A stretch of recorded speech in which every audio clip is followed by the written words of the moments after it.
నిన్న నేను మీతో శ్రీకృష్ణ భగవానుడు అర్జునుడిని ఉద్దేశించి మాట్లాడుతూ దేహినోస్మిన్ యథా దేహి కౌమారం యవ్వనం జరా తథా దేహాంతర ప్రాప్తి ధీరస్తత్రను ముహ్యతి అన్న శ్లోకం గురించి ఆయన ప్రతిపాదించినటువంటి తత్వాన్ని మాట్లాడి ఉన్నాను.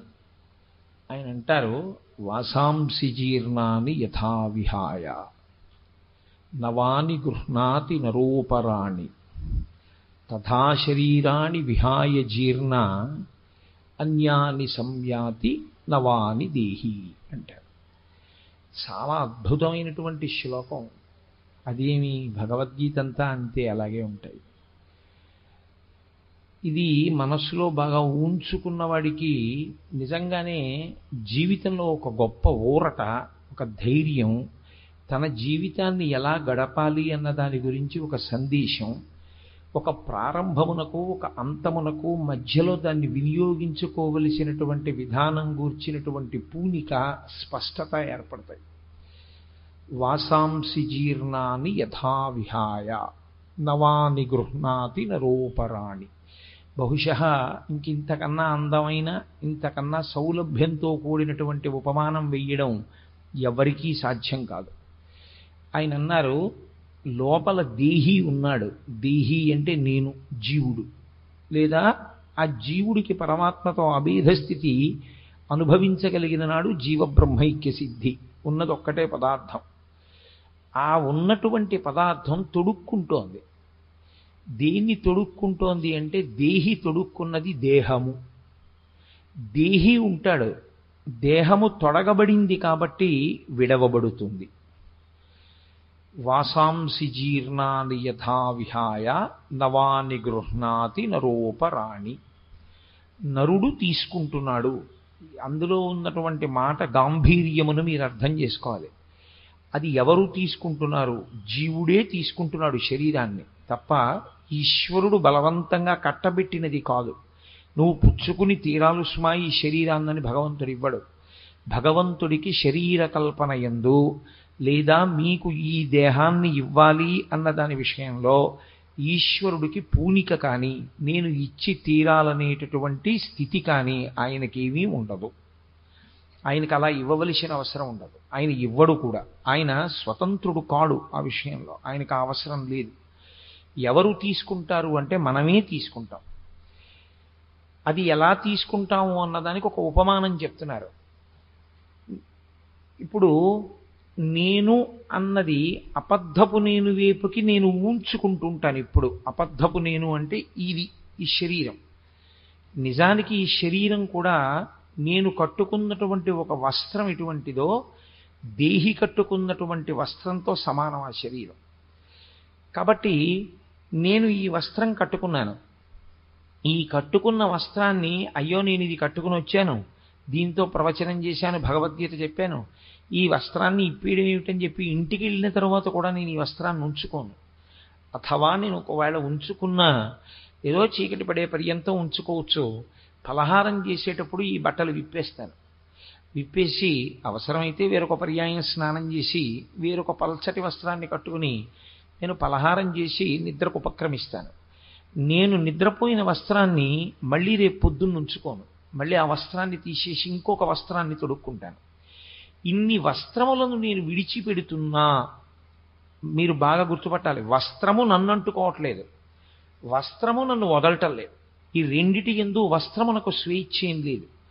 మా ఇంట్లో నేను కట్టుకోవలసినటువంటి పంచెల దొంతర ఒకటి ఉండొచ్చు నా గూట్లో, కానీ ఏ ఒక్క పంచా కూడా కోటేశ్వరారి ఇవాళ భగవద్గీతకి మేము వస్తాం, మీతో మేము మీకు కట్టబడతాం అని ఏ పంచా తనంత తాను లేచి నాకు కట్టబడదు. ఏ పంచని కట్టుకోవాలి అన్న విషయంలో నాది స్వాతంత్ర్యం. నేను ఏ పంచ తీసుకుంటే ఆ పంచ కట్టుకుంటాను. నేను ఎప్పుడు విడిచిపెట్టేయాలనుకుంటే ఆ పంచినప్పుడు విడిచిపెట్టేస్తాను.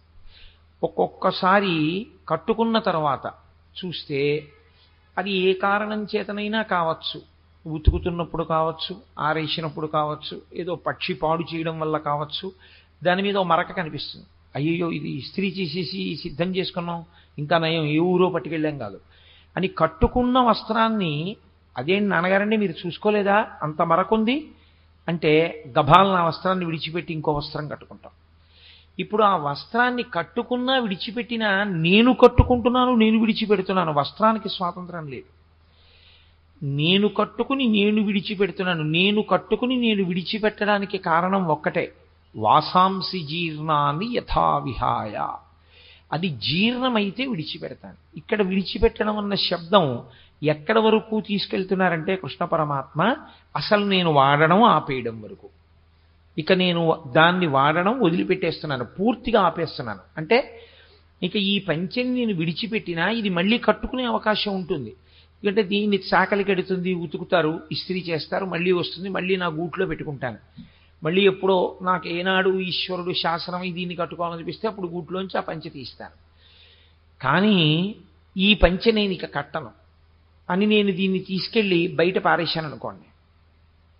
ఇప్పుడు నేను బయట పారేసినటువంటి ఉత్తరక్షణ పర్యంతము ఇక నా శరీరమునకు ఆ వస్త్రము చుట్టబడదు, అది కట్టబడదు, నేను విడిచిపెట్టేశాను. నేను ఎలా ఒక పంచెని జీర్ణమైంది, జీర్ణమైపోవడం అంటే అరిగిపోయింది, తరిగిపోయింది, చిరిగిపోయింది, ఆ కారణం చేత విడిచిపెట్టేశాను. అసలు యథార్థానికి వేదంలో పటలపన్నము అని ఒక పన్నం, అందులో వస్త్రం చిరిగినా, కన్నం పడినా, దాని మీద నిప్పు పడినా, కాలినా, అంచు లేకపోయినా అటువంటి వస్త్రాన్ని కట్టుకోవడాన్ని శాస్త్రం అంగీకరించదు. అటువంటి వస్త్రం కట్టుకోకూడదు.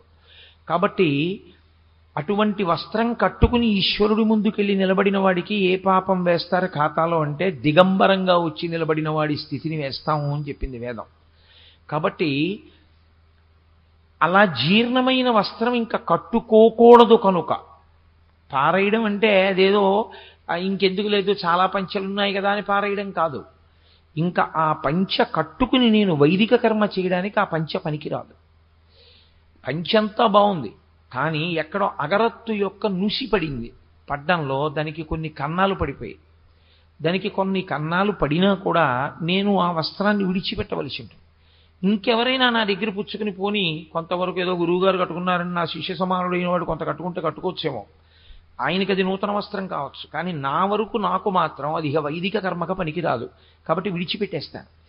నేను ఎప్పుడది ఇంకా నాకు పనికిరాదని నిర్ణయం చేసుకున్నానో అప్పుడు నేను ఆ వస్త్రాన్ని విడిచిపెట్టేసినట్లుగా వాసాంసి జీర్ణాని యథా విహాయ నవాని గృహ్ణాతి నరూపరాణి.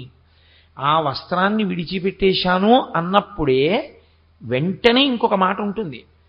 ఇంకొక వస్త్రం లేకుండా ఆ వస్త్రాన్ని విడిచిపెట్టేయడం ఉండదు లోకంలో. ఎందుకంటే అసలు వస్త్రం ఒంటి మీద ఆచ్ఛాదన లేకుండా ఒక్క క్షణం కూడా ఎవ్వరూ ఉండకూడదు. అది వేదం అంగీకరించదు. స్నానం చేసేటప్పుడు కూడా ఒంటి మీద స్నానశాటి ఉండవలసిందే.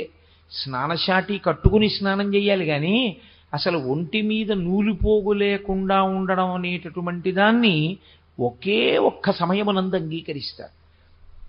ఏ శరీరంతో వచ్చాడో ఆ శరీరము మళ్ళీ ఈ లోకం నుంచి మహాభినిష్క్రమణమును పొందుతున్నప్పుడు దాని మీద ఇంక ఏ విధమైన ఆచ్ఛాదనలు ఉంచరు. యజ్ఞోపవీతంతో సహా అన్నీ తీసేయవలసిందే.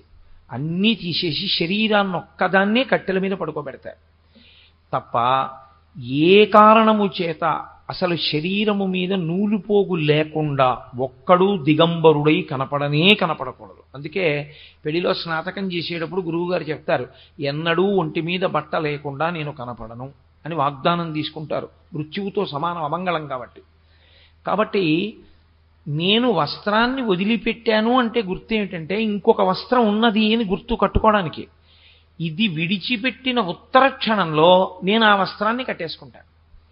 ఈ వస్త్రాన్ని విడిచిపెట్టడానికి ఆ వస్త్రాన్ని కట్టుకోవడానికి మధ్యలో ఉండేటటువంటి వ్యవధి బహు తక్కువ ఉంటుంది, చాలా తక్కువ ఉంటుంది తప్ప అసలు నేను వస్త్రం లేకుండా ఉండడం అన్నది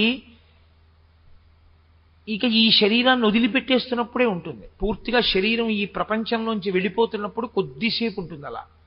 కాబట్టి నేను ఒక వస్త్రాన్ని జీర్ణమైపోయిందని వదిలిపెట్టి ఇంకొక వస్త్రాన్ని తీసుకోవడంలో వస్త్రము యొక్క ప్రమేయము ఎంత మాత్రమూ లేదు.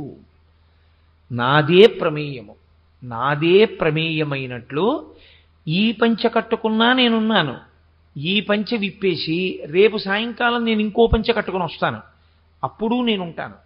నిన్నని ఇంకొక పంచె కట్టుకున్నాను, అప్పుడు నేను ఉన్నాను. పంచె లేదు కానీ నేను మాత్రం ఉన్నాను.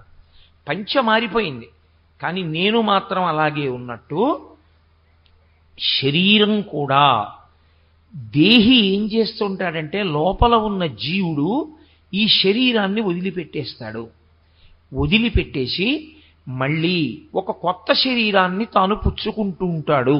ఇందులో మీరు కొంచెం జాగ్రత్తగా గమనించవలసినటువంటి విషయం ఒకటి ఉంది. ఇందులో ఎవరు ఇచ్చాడో వాడు తీసుకుంటాడు, తీసుకుని కొత్త శరీరం ఇస్తాడు అని ఎక్కడైనా ఉందా ఈ శ్లోకంలో? ఎక్కడా లేదు. ఈ ఇచ్చినవాడెవరో వాడు పుచ్చేసుకుంటాడని కానీ, పుచ్చేసుకుని మీకు కొత్త వస్త్రం ఇస్తాడని కానీ సాక్షాత్ గీతాచార్యుడే చెప్పలేదు. కృష్ణ భగవానుడంటే సాక్షాత్ పరబ్రహ్మము, పరిపూర్ణావతారము. అటువంటి కృష్ణుడే ఈశ్వరుడు నీకు ఈ దేహం ఇస్తాడు, ఈశ్వరుడు ఈ దేహం తీసేసుకుంటాడు, ఈశ్వరుడు మళ్ళీ నీకు ఇంకో కొత్త దేహం ఇస్తాడు అని అనలేదు. వాసాంసి జీర్ణాని యథా విహాయ నవాని గృహ్ణాతి నరోపరాణి తథా శరీరాణి విహాయ జీర్ణ అన్యాని సంయాతి నవాని దేహి. దేహి పుచ్చుకుంటాడు అన్నారు. దేహి అంటే ఈశ్వరుడు కాడు, జీవుడు. జీవుడు ఈశ్వరుడైపోయిన స్థితి యందు ఆవిర్భవించినటువంటి స్థితి వేరు, ఆ జ్ఞానం, ఆ పరిపక్వత వేరు. మనమే పుచ్చుకుంటున్నాం, మనమే దీన్ని వదులుతున్నాం, మనమే దీన్ని పుచ్చుకుంటున్నాం. అదేమిటండి, మీరు గీతలో అలా ఉందంటున్నారు, ఆ శ్లోకం చెప్తున్నారు రైటే, కానీ మేము ఈ శరీరాన్ని ఎందుకు వదలాలనుకుంటాం? అసలు మేము వదలం కదా, మాకు ఈ శరీరంతో ఉండాలని ఉంటుంది. మేము వదిలేయడం ఏమిటి ఈ శరీరాన్ని? కాదు. ఈ శరీరాన్ని మనం వదిలిపెట్టడం అంటే మనకి ఇష్టం ఉండి వదిలేమా, ఇష్టం లేక వదిలేమా కాదు. వదలడానికి కారణము మనం అయ్యున్నాము అంతే. మన కారణంగానే శరీరం పడిపోతుంది, మన కారణంగానే శరీరం నిలబడుతుంది. ఎందుచేత అంటారేమో, శరీరము పడడానికి, శరీరం పుచ్చుకోవడానికి, మళ్ళీ శరీరం పడ్డానికి, మళ్ళీ శరీరం పుచ్చుకోవడానికి కారణము ఒక్కటే, కర్మ. మనం చేసేటటువంటి కర్మ ఏది ఉన్నదో అది ఫలితమును విడిచిపెడుతూ ఉంటుంది. ఎప్పుడు కొంత ఫలితాన్ని ఇచ్చుకుంటూ వెళ్ళిపోతూ ఉంటుంది. ఇప్పుడు ఈ ఫలితాన్ని అనుభవించాలి, అనుభవించడానికి శరీరం ఉండాలి. శరీరం లేదనుకోండి, ఎలా అనుభవిస్తారు? కుదురుతుందా? మీరు కొంచెం జాగ్రత్తగా అర్థం చేసుకునే ప్రయత్నం చేయండి. నేను ఒక పుణ్యకర్మ చేశాను, నేను ఏదో ఒక మంచి పని చేశాను, 10 మందికి పనికొచ్చే పని, లేకపోతే శాస్త్రవిహితమైన కర్మ ఒకటి నేను చేశాను. 7 కొండలు నడిచి ఎక్కి వెంకటేశ్వరుణ్ణి దర్శనం చేశాను. అప్పుడు నాకు ఒక కొంత పుణ్యం వచ్చింది. ఇప్పుడు ఈ పుణ్యానికి ఫలితాన్ని నేను అనుభవించాలి. ఈ పుణ్యానికి ఫలితమే సుఖము. సుఖము అన్నది మనసు రంజిల్లేటట్టుగా ఉంటుంది. అమ్మా చాలా హాయిగా ఉందిరా అనిపిస్తుంది మనసుకి. ఆ సుఖ రూపంలో నేను పుణ్యకర్మ యొక్క ఫలితాన్ని అనుభవించేస్తాను. నేను ఒక పాపం చేశాను, ఇప్పుడు చెప్పులు వేసుకుని వెంకటాచల పర్వతం మీద తిరిగాను. ఇప్పుడు వెంకటాచల పర్వతం మీద చెప్పులేసుకు తిరిగినటువంటి పాపకర్మకి ఫలితాన్ని కూడా నేను అనుభవించవలసి ఉంటుంది. అప్పుడు నా అరికాళ్ళు ఏదో కారణం చేత ఎప్పుడో ఉత్తర జన్మలలో అగ్నిహోత్రం అంటుకుని ఆ కాళ్ళు కాలిపోయి బొబ్బలెక్కి కట్లు కట్టి కొన్నాళ్ల పాటు నేను కాళ్ళు కింద పెట్టి తిరగలేనటువంటి స్థితిని పొందాలి. చేసిన పాపము దుఃఖ రూపంలో పోవాలి, చేసిన పుణ్యము సుఖ రూపంలో పోవాలి. ఇప్పుడు ఈ సుఖం అనుభవించాలన్నా దుఃఖం అనుభవించాలన్నా ఈశ్వరుడు మీకు మనస్సొక్కటే ఇచ్చి శరీరాన్ని ఇవ్వకపోతే కుదురుతుందా? ఎక్కడ పెడతారు మనస్సు తీసుకొచ్చి? ఎలా అనుభవిస్తారు? నేను పుణ్యకర్మ చేశాను, దాని సుఖ ఫలితాన్ని అనుభవించేసేయాలి. ఇప్పుడు నేను ఆ సుఖ ఫలితం అనుభవించేయాలంటే ఏముండాలి? నాకో శరీరం ఉండాలి. మీ అందరూ కింద కూర్చుంటే నేను ఒక్కడిని కూర్చోవడానికి ఇంత పెద్ద వేదిక, నేను ఒక్కడిని కూర్చుంటే నాకు ఇన్ని పూలదండలు, నేను ఒక్కడిని కూర్చుంటే మీ అందరూ నిశ్శబ్దంగా ఉన్నారు, నేను ఒక్కడిని మాట్లాడితే నా మాట వినపడుతుందో వినపడదో సరిగా అందరికీ ఒక మైకు. ఇవి సభాపూజ్యత అంటారు. అంటే ఇంతమందికి చెప్పగలిగినటువంటి పెద్దరికాన్ని పొందుట. ఈ పెద్దరికం నాకు ఎందుకు వచ్చింది అంటే గత జన్మలలో ఎవరికో ఏవో కొన్ని పుస్తకాలు నేను ఇచ్చున్నాను. ఎవరికో నాకు తెలుసున్నటువంటి 4 మంచి మాటలు కూర్చోపెట్టి వాళ్ళకి పనికి రావాలి అని చెప్పున్నాను. నేను చేసిన పుణ్యకర్మ ఏదో ఉంది. ఇప్పుడు ఆ పుణ్యకర్మ చేత నేను సభాపూజ్యత అనబడేటటువంటి గౌరవాన్ని పొందేయాలి. అది పొందేశాను అనుకోండి, అక్కడతో నేను చేసిన పుణ్యం పోతుంది, అయిపోయింది. కాబట్టి ఇప్పుడు కొంత పుణ్యం అయిపోయింది. ఒక్క పుణ్యమే చేశామనుకోండి, ఈ శరీరం ఇవ్వరు. చాలా జాగ్రత్తగా మీరు పట్టుకోవాల్సి ఉంటుంది ఇప్పుడు నేను చెప్పే విషయాన్ని. మీరు కేవల పుణ్యమే చేసి ఉన్నారనుకోండి, ఎవరు చేసేది శరీరం కాదు, కేవల పుణ్యం చేసేది లోపల ఉన్న జీవుడు. ఆయన ఎలా చెప్తే అలా చేస్తుంది ఈ శరీరం. జీవుడు కేవలం పుణ్యమే, అసలు పాపస్పర్శ లేదనుకోండి, అప్పుడు కేవలం భోగం అనుభవిస్తే చాలు. కాబట్టి అసలు ఆకలి దప్పిక లేకుండా అమృతం తాగి నిత్యము భోగం అనుభవిస్తూ సంతోషంగా ఉండడానికి ఊర్ధ్వలోకాల్లో దేవతలుగా పుట్టిస్తారు. నేను పాపము చేశాను, పుణ్యము చేశాను. ఇప్పుడు పాపపుణ్యములు రెండూ అనుభవించాలి. ఈ శరీరాన్ని ఇస్తారు, మనుష్య శరీరాన్ని ఇస్తారు. ఇది ఏమవుతూ ఉంటుందంటే ఆయుర్దాయ రూపంలో కాలమునందు కొంతకాలము నిలబడుతుంది. ఎంతకాలము నిలబడాలి అన్నది ఈశ్వరుడు ఊపిర్ల రూపంలో నిర్ణయం చేస్తాడు. ఆ ఊపిర్ల రూపంలో ఆయుర్దాయాన్ని లెక్క పెడతాడు. ఇన్ని ఊపిర్లు తీయడానికి నీకు నేను అధికారం ఇస్తున్నాను అని చెప్పి జీవుణ్ణి శరీరం ఇచ్చి పంపిస్తాడు. నే చేసుకున్న కర్మ ఫలితంగానే. పుణ్యం ఉంది, పాపం ఉంది, రెండూ అనుభవించాలి. ఇప్పుడు ఈ శరీరం ఇచ్చాడు. దీంట్లో ఇదిగో ఈ కాలంలో ఫలానా సమయం నుంచి ఫలానా సమయం వరకు, నిజానికి ఆయన ఏమి date of birth date of death ఆయన ఏం చెప్పడం. నీవు మొదటి ఊపిరి నుండి నీ చిట్ట చివరి ఊపిరి ఇన్నో ఊపిరి వరకు నువ్వుండు, దానికే చిత్రగుప్తుడు అని పేరు. చిత్రగుప్తుడు అంటే ఈ ఊపిర్లను ఎవరు లెక్క పెడతారంటే ఇక్కడ కూర్చుని ఈశ్వరుడు లెక్క పెడుతుంటాడు. అనాహతము అంటారు. అనాహతము అంటే ఒకరి చేత ఆపబడేది కాదు. మీరు ఆపుతాను అంటే ఆగదు, నువ్వు ఆగవద్దు అంటే ఆగడం మానదు. దానికి అనాహతము అని పేరు. ఈ అనాహతముందే ఇది గంట. మీరు ఈశ్వరుడి దర్శనం ప్రారంభమైంది దేవాలయంలో అని గుర్తు ఏమిటంటే గంట మోగాలి. గంట మ్రోగకుండా నివేదన ఉండదు, గంట మోగకుండా ఈశ్వర దర్శనం ఉండదు. కాబట్టి ఒక గంట మోగుతూ ఉంటుంది, ఎందుకంటే ఆయన ఇక్కడ కూర్చుని ఉన్నాడు, లెక్క పెడుతూ ఉంటాడు. అదే lub dub lub dub lub dub అని కొడుతూ ఉంటుంది. ఆయన కూర్చుని ఎన్ని ఊపిర్లు తీసి ఎన్ని ఊపిర్లు విడిచిపెడుతున్నాడో లెక్క పెట్టుకుంటూ ఉంటాడు. ఆయనకి తెలుసు ఇక ఈ ఊపిరి తీశాడు, ఇక విడిచిపెట్టక్కర్లేదు. ఆయన బయటికి వెళ్ళగానే గంట అయిపోతుంది.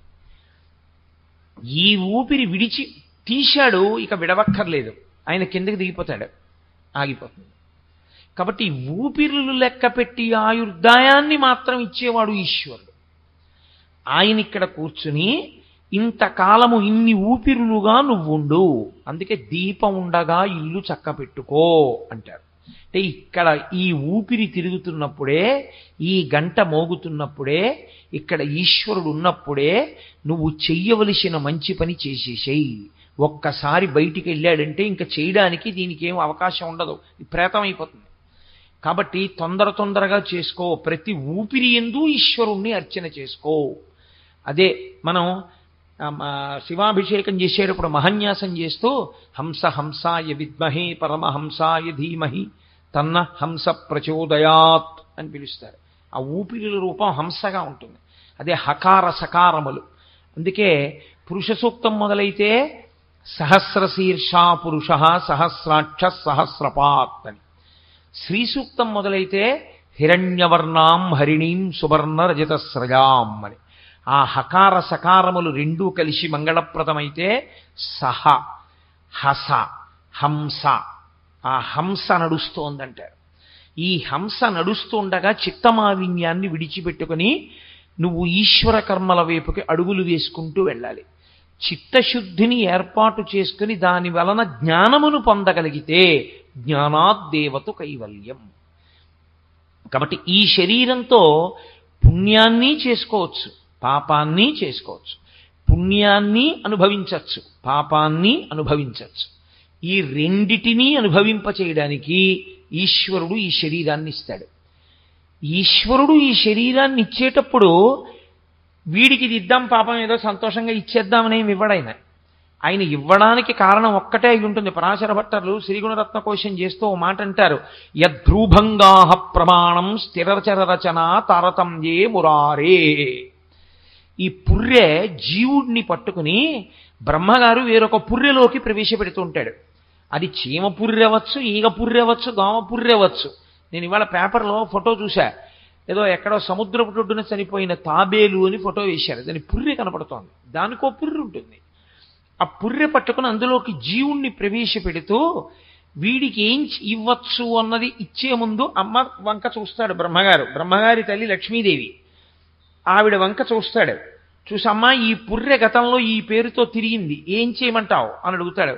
యద్రూభంగాహ ప్రమాణం స్థిరచర రచన తారతమ్యే మురారే. లక్ష్మీదేవి ఓ ఈ పుర్రె, అబ్బా ఏమి శ్రమించాడు రా శాస్త్రం ప్రకారం, శాస్త్రం కోసం వాడుకున్నాడు శరీరాన్ని అని ఇలా అందనుకోండి, ఉత్తమ శరీరాన్ని ఇస్తారు. అమ్మవారు ఛీ దుర్మార్గుడు అని ఇలా కనుబొమ్మ దింపిందనుకోండి, వెన్నుపాము అడ్డంగా ఉండేటటువంటి ప్రాణి, లేకపోతే అసలు వెన్నుపాము లేకుండా మిలికిలి తిరిగే ప్రాణిగా ఇస్తారు. భయహేతు ఏ పాము లాంటిదన్నో చూస్తే అటువంటి జన్మనిస్తారు. కాబట్టి నీవు చేసిన కర్మ ఏది ఉన్నదో ఆ కర్మయే నీవు శరీరము పొందడానికి హేతువయ్యున్నది. ఇప్పుడు శరీరాన్ని ఈశ్వరుడిస్తున్నాడని ఈశ్వరుడి మీద నెపం పెట్టి కూర్చుంటే నువ్వు శరీరములను పొందుతూనే ఉంటావు. అలాగా పొందుతూనే ఉంటే వచ్చే నష్టం ఏమిటో తెలుసా అండి? అందుకే మన వాళ్ళు దేవాలయాలన్నీ తీసుకెళ్లి కొండ మీద పెడతారు. కొండ మీద దేవాలయం పెడితే చాలా గొప్పది. సాధారణంగా దేవాలయం కొండ మీద ఉన్నది అంటే ఒక్కటే గుర్తు, అది స్వయంభూ అని గుర్తు. స్వయంభూ దేవాలయం అయితేనే కొండ మీద ఉంటుంది. స్వయంభూ కాని దేవాలయంతో సమానమైన స్థాయి ప్రతిష్ఠ చేయబడిన దేవాలయానికి ఒక్కనాటికి రాదు శాస్త్రంలో. ప్రతిష్ఠ దేవాలయమే. అందా మానవ ప్రతిష్ఠితం అయితే చాలా తక్కువ. ఋషి ప్రతిష్టము, రాక్షస ప్రతిష్టము, దేవతా ప్రతిష్టము వాటి స్థాయి ఎక్కువ. స్వయంభూ క్షేత్రానికి ఉండే శక్తి అపారం. వేదంలో వేదము ప్రమాణం. నేను ఇక్కడ కూర్చున్నది వేద ప్రమాణం గురించి మాట్లాడడానికి తప్ప నాకు తోచింది మాట్లాడడం నా చేత కాదు, నేను అలా మాట్లాడలేను. కాబట్టి ఈశ్వరుడు స్వయంభూగా అంతటా ఉన్నవాడు అక్కడ బాగా ఉంటాడు. అంటే ప్రకాశిస్తుంటాడు. వేడి అంతటా లేదా ఉంది, మరి ఇంట్లో గ్యాస్ స్టవ్లో అగ్నిహోత్రం బాగా ఉంది వేడి. అలా ఈశ్వరుడు బాగా పొటమరించి ప్రకాశించిన స్థానానికి స్వయంభూ క్షేత్రం అని పేరు. తనంత తాను ఆవిర్భవించాడు. అది కొండ మీద ఎందుకుంటుందో తెలుసా అండి? ఊర్ధ్వముఖ చలనం చేయవయా, కొండ మీదకి పైకెక్కుతూ ఉండగా నీకు రహస్యం తెలుస్తుంది. ఈ రాళ్ళు ఎలా పడున్నాయో అలా ప్రారంభమైంది నీ జీవితం. ఏ కర్మ చెయ్యడానికి నీకు అధికారము కాని అవకాశము కాని లేకుండా పడిపోయిన ఉపాధి దగ్గర ప్రారంభమై 1,00,000 సంవత్సరములు బతుకుతుందో రాయి, ఏమిటి ఉపయోగం? అలా పడుంటుంది. తనంత తాను ఏ పుణ్యకర్మ చేయలేదు. మరి ఎప్పుడు దానికి శరీరం మారేది? జడం అంటారంటే ఇందులో చైతన్యం లేకపోవడం ఉండదు. అంతర్బహిష్య తత్సర్వం వ్యాప్య నారాయణ స్థిత, అంతటా ఉంటాడు నారాయణుడు. కానీ ఆ రాయికి దానికి స్పందించగలిగిన శక్తి ఉండదు. అందుకని జడం అంటారు. జడధియా అంటారు శంకరాచార్యులు వారి శివానంద లహరిలో. అటువంటి జడమైనటువంటిది ప్రతిస్పందన శక్తి లేని రాయి ఏమీ చెయ్యలేదు. అది ఉద్ధరణ ఎందుకు పొందుతుందంటే ఎవరో ఒక మహాత్ముడటుగా వెళ్ళిపోతూ అమ్మయ్య కాసేపు కూర్చుందాం దాని మీద కూర్చుంటాడు. 1,00,000 సంవత్సరములు అలా పడున్న తర్వాత ఒక మహాత్ముడు కూర్చోడానికి అవకాశం అయింది కాబట్టి అప్పుడు మారుతుంది అది. కానీ ప్రతిక్షణం బుద్ధితో పుణ్యం కానీ పాపం కానీ ఏదైనా సరే చేసుకోవడానికి అవకాశం ఉన్న ఏకైక జన్మ ఇదొక్కటే. మరి నిద్రలో చేయలేం కదండి అని మీరు నన్ను మాట అడగచ్చు. అందుకే శాస్త్రం ఒక మాట చెప్తుంది, నిద్రని సమాధిగా మార్చుకోవచ్చు. నిద్రపోయే ముందు 11 మార్లు శివనామము, దాన్ని మార్చడానికి ఉండదు ఇహ. ఎందుకంటే లయం చేసేవాడు శివుడు ఒక్కడే, స్వల్పకాలిక లయం అంటే నిద్ర. వేరొక నామం చెప్పడానికి వీల్లేదు.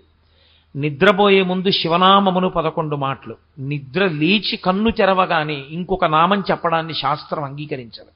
నాకు కులదైవం ఒకవేళ శివుడు కావచ్చు, నేను శివ అంటూ నిద్ర లేవకూడదు. నేను శ్రీహరి శ్రీహరి శ్రీహరి అని 3 మాటలు, మొదటి మాట నోటి వెంట అదే రావాలి. నిద్ర లేచే ముందు శ్రీహరి నామంతో లేవాలి, నిద్రపోయే ముందు శివనామంతో నిద్రపోవాలి. ఈ రెండిటికి మధ్యలో జీవితాన్ని గడపాలి. అప్పుడు నీ ఇష్టం. ఇంకా అప్పుడు నువ్వు ఏది కోరుకుంటావో ఎలా జీవిస్తావో అన్నది నీ బుద్ధిని బట్టి ఉంటుంది. కానీ ఈ 2 సమయముల యందు నామాన్ని ఋషులు నిర్ణయం చేశారు.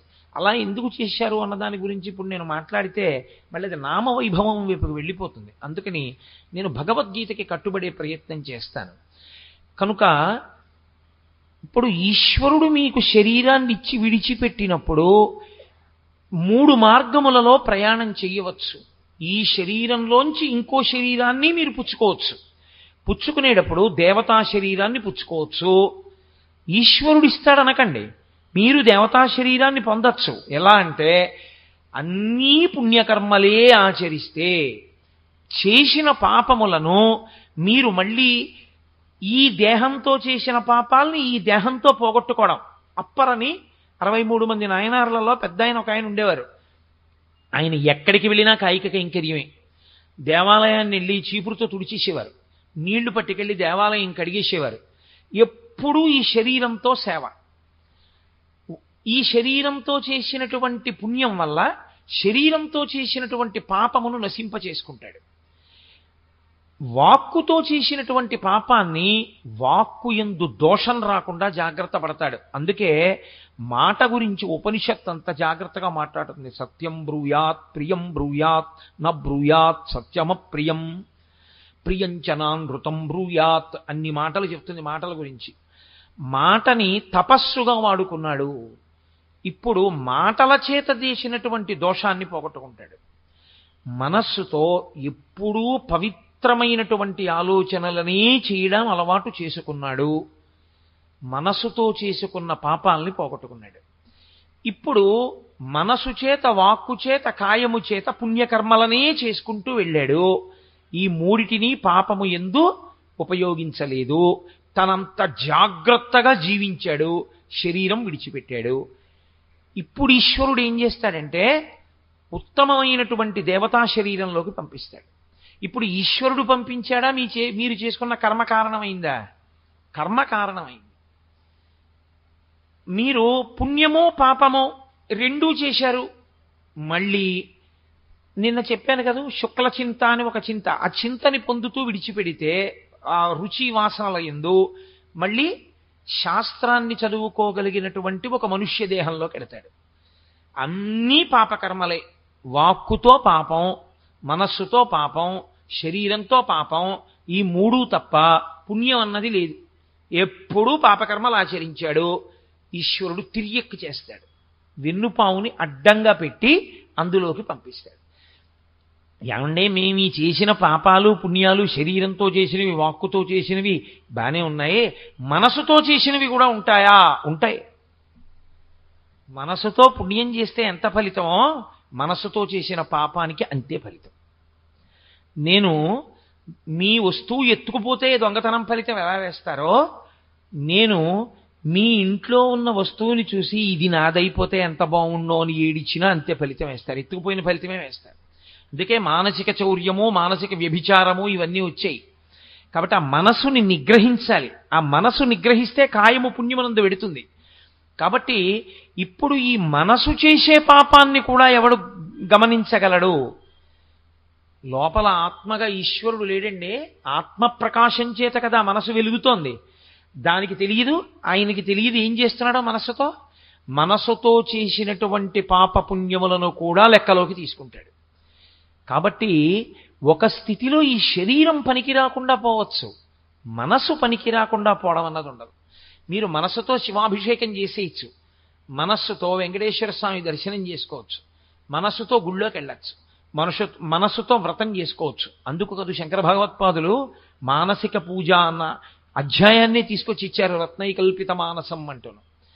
కాబట్టి శరీరమును పొందేటటువంటి వాడు దేహియే, దేహి తన కర్మల చేత పొందుతున్నాడు. నువ్వు ఆ కర్మలను సత్కర్మలను చెయ్యకుండా నీకిచ్చినటువంటి అవకాశాన్ని పాడు చేసేస్తే ఇక నువ్వు తరించే మార్గాన్ని నువ్వే మూసేసుకున్నట్లు. ఈ తెప్ప కాలిపోతుంది. అందుకే శరీరము అంటారు. శరీరము అంటే భూమి యందుంచి మట్టి చేత కప్పెట్టబడితే శరీరం అంటారు. దీనికి రెండు మార్గాలు ఉంటాయి. చిట్ట చివర తీసుకెళ్లి దీన్ని భూమిలో పెట్టి నన్నా కప్పెట్టాలి. 2 అగ్నిహోత్రంలోకి పట్టుకెళ్ళి దీన్ని పడేసి కాల్చేయాలి. 2 మార్గాలు. ఈ రెండిటిలో ఏదో ఒక దాన్ని ఇది పొందుతుంది. ఇది అలా పొందకముందే దీనితో నువ్వు జీవుడు లోపలున్నవాడు ఉద్ధరణ పొందాలి. మంచి మార్గం వైపుకు వెళ్ళిపోవాలి దీన్ని తెప్పగా చేసుకుని.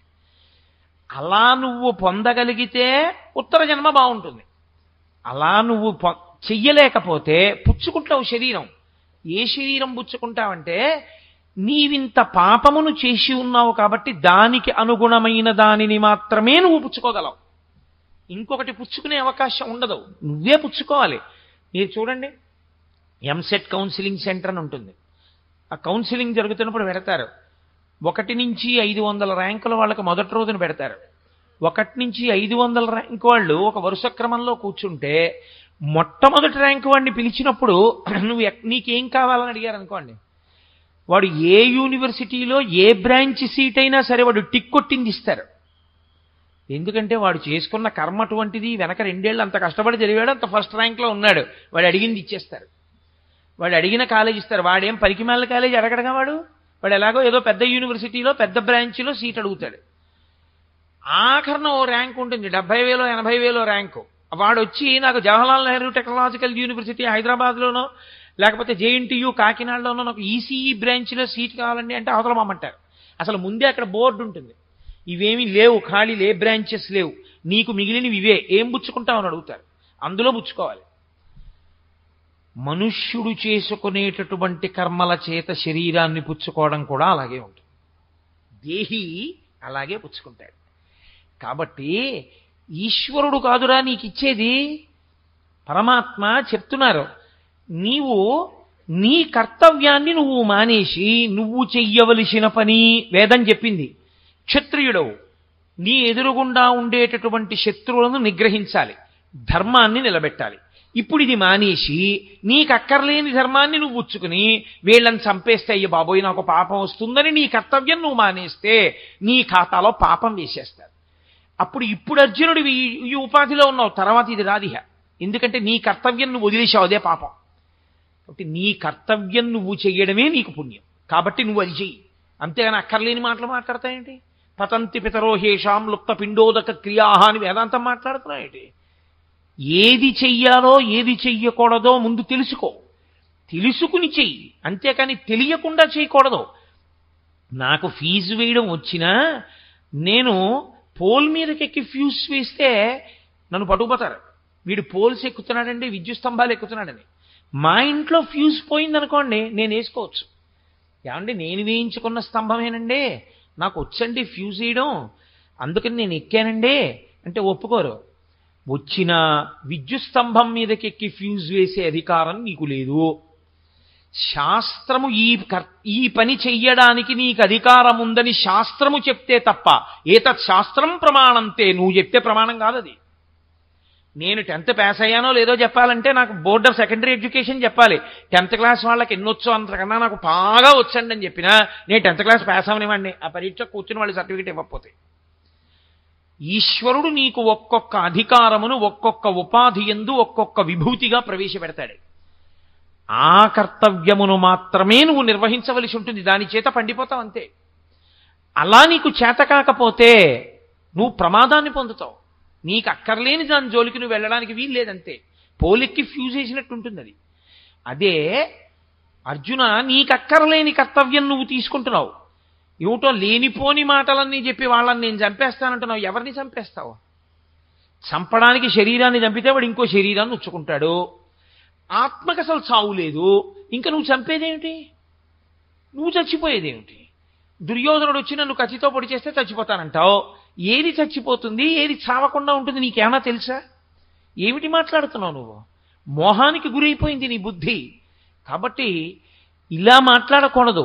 దేహములు కాలమునందు వస్తాయి, దేహములు కాలమునందు పడిపోతాయి. దేహి కాలమునందు పడడం. దేహి కాలమునందు ఎప్పుడూ అలా ఉంటూనే ఉంటాడు. నేను లోపల ఏదుందో అది ఈ శరీరం ఉన్నా ఉంటుంది. ఈ శరీరం పడిపోయిన తర్వాత కూడా ఇంకో శరీరంలోకి వెళ్ళి ఉంటుంది. అప్పుడు ఆ శరీరంతో చేస్తుంది పనులు. అప్పుడు కూడా ఉంటుంది నేను మాత్రం. దేహం మారిపోతుంటుంది అంతే. ఇప్పుడు మీరు ఈ విషయం ఎందుకు చెప్పాడో తెలుసా అండి? మీరు కొంచెం జాగ్రత్తగా ఇందులో ఉన్న రహస్యాన్ని పట్టుకోగలిగితే మీకు ఈ శ్లోకం ఎందుకు అమృత భాండమో అర్థమైపోతుంది. మనందరం ఏమంటామంటే లోకంలో నేను ఉండాలండి అంటాం. నేను పోవాలంటే అని ఎవడండగా? నేను ఉండాలి కదా. ఎవరమన్నా ఏమంటామంటే నేను ఉండాలి. నేను ఉండాలి అన్న మాట అర్థం లేని కోరిక. నేను పొయ్యి వెలిగించి ఈశ్వరుణ్ణి ప్రార్థన చేస్తే ఈశ్వరుడు వచ్చి ప్రత్యక్షం అయ్యాడు అనుకోండి. ఏం కావాలి నీకని అడిగాడు అనుకోండి. నేను వెలిగించుకున్న పొయ్యిలో మంట వేడిగా ఉండేటట్టు చూడండి అని అడిగాను అనుకోండి. ఆయన ఏమంటాడు? బుద్ధిహీనుడా, దానికి వరం అక్కర్లేదు, మంట వేడిగానే ఉంటుంది, దానికి వరం ఏమిటి నీ బుర్ర? నువ్వు నన్ను అడగక్కర్లేదు. నా అడగకపోయినా మీ ఇంట్లో పొయ్యి కాదు, ఏ ఇంట్లో పొయ్యిలో మంట అయినా వేడిగానే ఉంటుంది. దానికి నువ్వు కొత్తగా నేను ఉండాలి అని నువ్వు అడగక్కర్లేదు, నువ్వు ఉంటావు.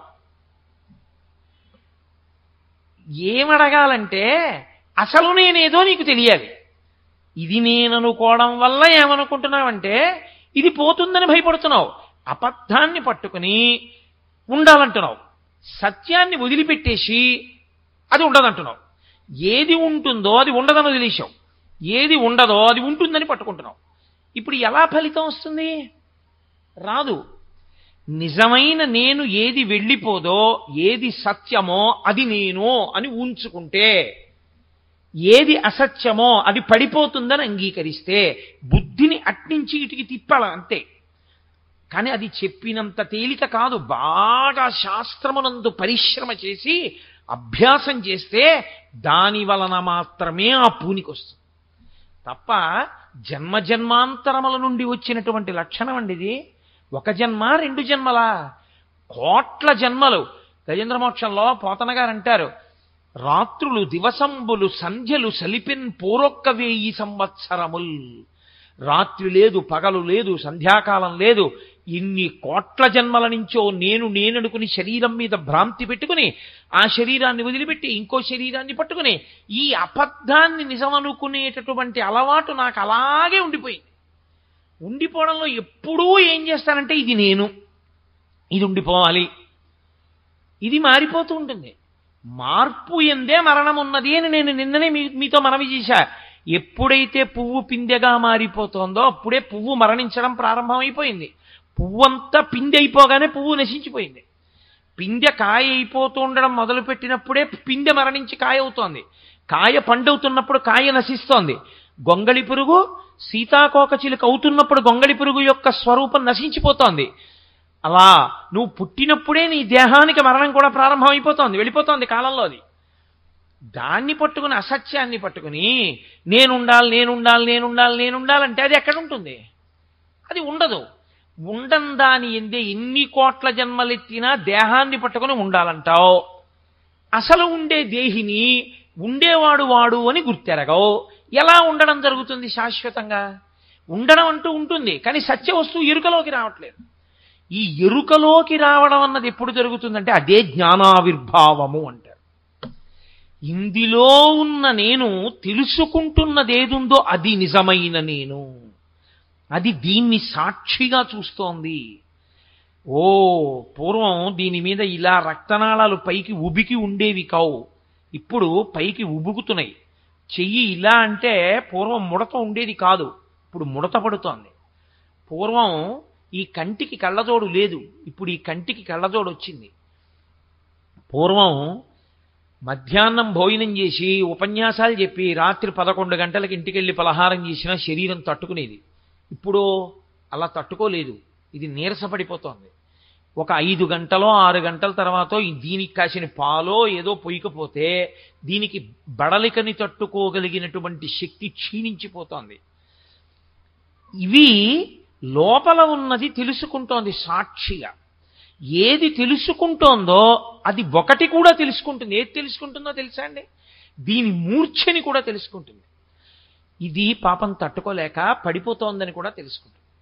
దీనికి ఆకలేస్తోంది, దీంట్లో పదార్థం పడేస్తే దీని కడుపు నిండిపోయింది, దీనికి దాహం వేస్తోంది, దీంట్లో నీళ్లు పోస్తే దీనికి దాహం తీరింది, దీనికి నిప్పెట్టింది, దీని మీద కొంత ఓషధిని ప్రయోగిస్తే దీని నిప్పి తగ్గింది అని తెలుసుకున్నట్టే లోపల ఉన్న నేను ఏ మార్పు లేకుండా అలాగే ఉండి ఆ నేను ఇది పడిపోతున్నప్పుడు కూడా చూస్తుంది.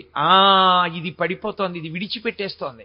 నేను ఇన్నాళ్ళు దీన్ని తొడుక్కున్నాను, నేను తొడుక్కున్న పంచె వదిలేసినట్టు ఇదిగో ఇప్పుడు నేను దీన్ని కూడా వదిలిపెట్టి దీంట్లోంచి బయటికి వస్తున్నాను. అందుకనే అంటుంది గరుడ పురాణం, 11 రోజులు శరీరం విడిచిపెట్టిన చోటనే జీవుడి నుంచి చూపిస్తారు, ఉండమని చెప్తారు. ఒక్కసారి అదొక వేగం, ఆ వేగంలో తీసుకెడతారు యమదూతలు. యమధర్మరాజు గారి దర్శనం ఒకటి చేయించి తీసుకొచ్చేస్తారు. తీసుకొచ్చేటప్పుడు యాతన ఉండదు ఆ తీసుకురావడంలో. తీసుకొచ్చి వదిలిపెట్టేసి వెళ్ళిపోతారు. 11 రోజులు ఇక్కడ ఉండిపోను అని చెప్తారు. వాడు అక్కడే ఉంటాడు 11 రోజులు ఉండి చూసుకుంటూ ఉంటాడు. ఎంత చిత్రంగా చూసుకుంటాడో తెలుసా అండి. శరీరం విడిచిపెట్టిన చోట మాత్రమే అనుమతిస్తారు. అందుకే పూర్వం ఒక చోట చనిపోతే శరీరాన్ని ఇంకో చోటికి తీసుకెళ్లేవారు కాదు, అక్కడే దహించేవారు. ఎందుకంటే వాడికి ఆ విరక్తి రావాలని. తాను ఇన్నాళ్ళు నేననుకున్న శరీరం ప్రతిబింబం ఎలా కనపడుతుంటుందో అద్దంలో, అలా తాను దాని నుంచి వినుర్ముక్తమై లేచి నిలబడి ఉండగా ఇది కట్టెలలో కాలుతుండగా చూసుకుంటాడు. చూసుకుని అరే రే రే రే రే రే ఎంత వ్యామోహం పెట్టుకున్నాను రా దీని మీద, దీని అసాధ్యం కోలా ఎలా కాలిపోతోందిరా అంటాడు. అలా చూస్తాడు 11 రోజులు. బీరువా తీసి ఎప్పుడు తీనివ్వలేదుగా, ఉన్ననాళ్ళు తందే పెత్తనం. ఇప్పుడు తాళాలు పెట్టి తీసి దిక్కుమాలిన నాన్న ఎంతో దాచాడు అనుకున్నాం, ఇదే దాచింది అంటాడు. 11 రోజులు అయిపోయిన తర్వాత బావమరిది వచ్చి అంటాడు, బావగారు ఎన్నాళ్ళు ఇలా పులుపు లేకుండా తినడం, ఎన్నాళ్ళు ఇలా భూషయనం చేస్తారు, చాలు 11 రోజులు అయిపోయాయిగా, ఇక మీ జీవనం మీరు ప్రారంభించండి, మిగిలిన వాళ్ళందరూ వెళ్ళిపోండి అంటారు అని కొత్త బట్టలు పెట్టేస్తాడు తీసుకొచ్చి పీటల మీద.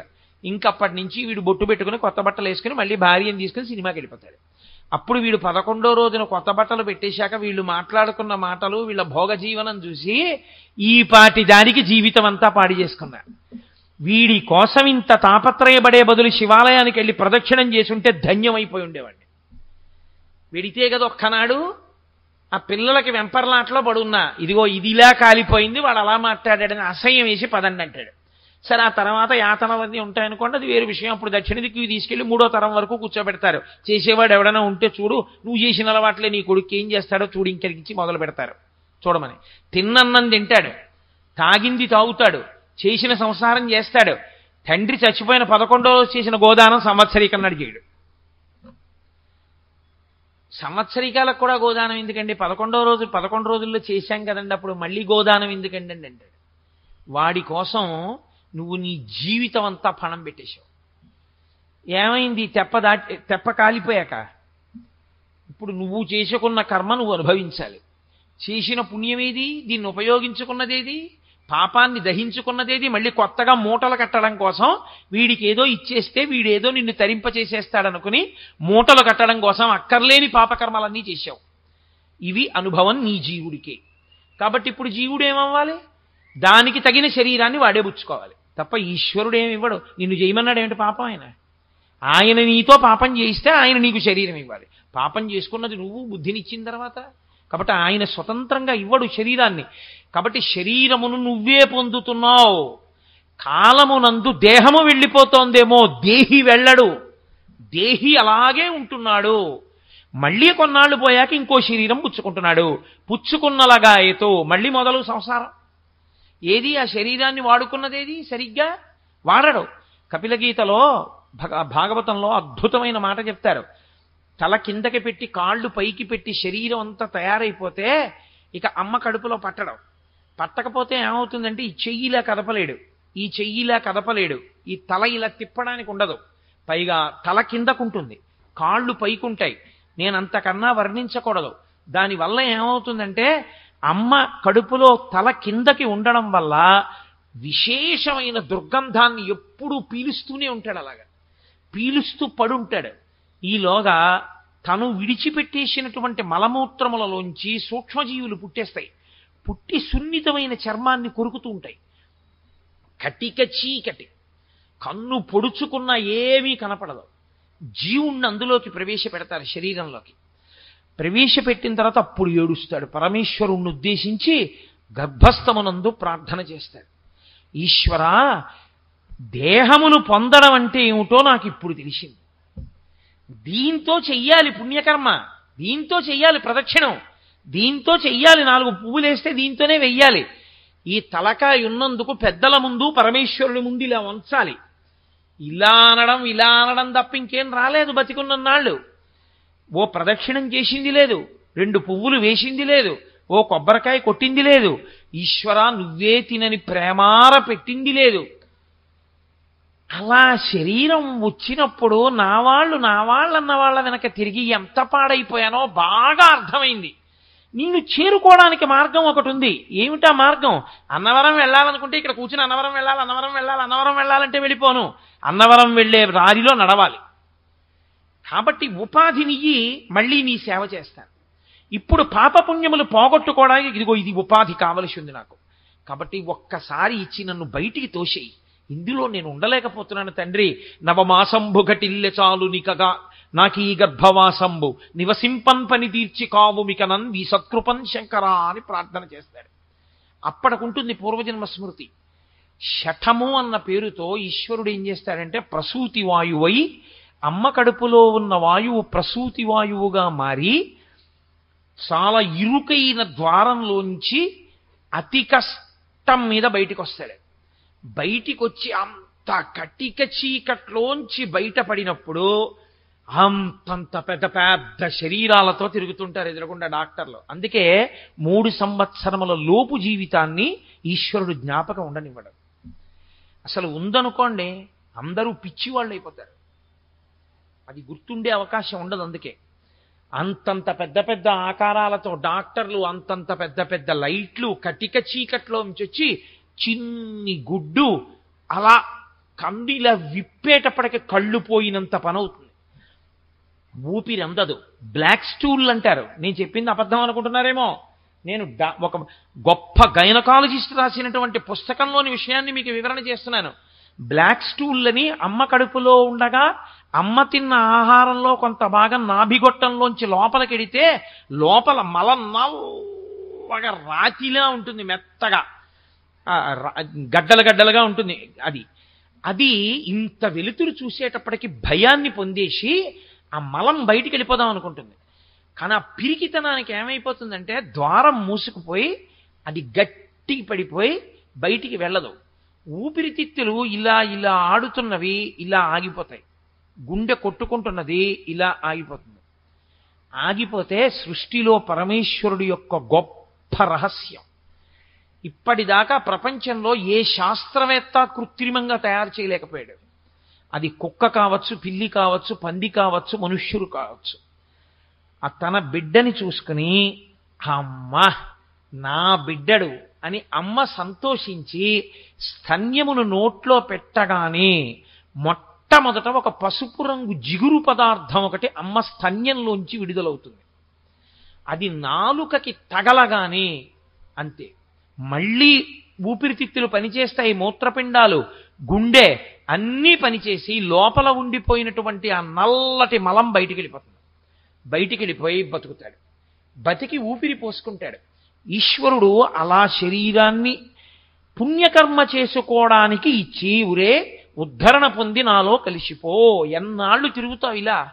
అందుకే మీకు ఏ దేవాలయంలోకైనా సరే గర్భాలయ ప్రవేశ ద్వారమే నిష్క్రమణ ద్వారం తప్ప గర్భాలయంలోకి వెళ్ళి వెనక నుంచి వెళ్ళిపోవడానికి తలుపు ఉండదు.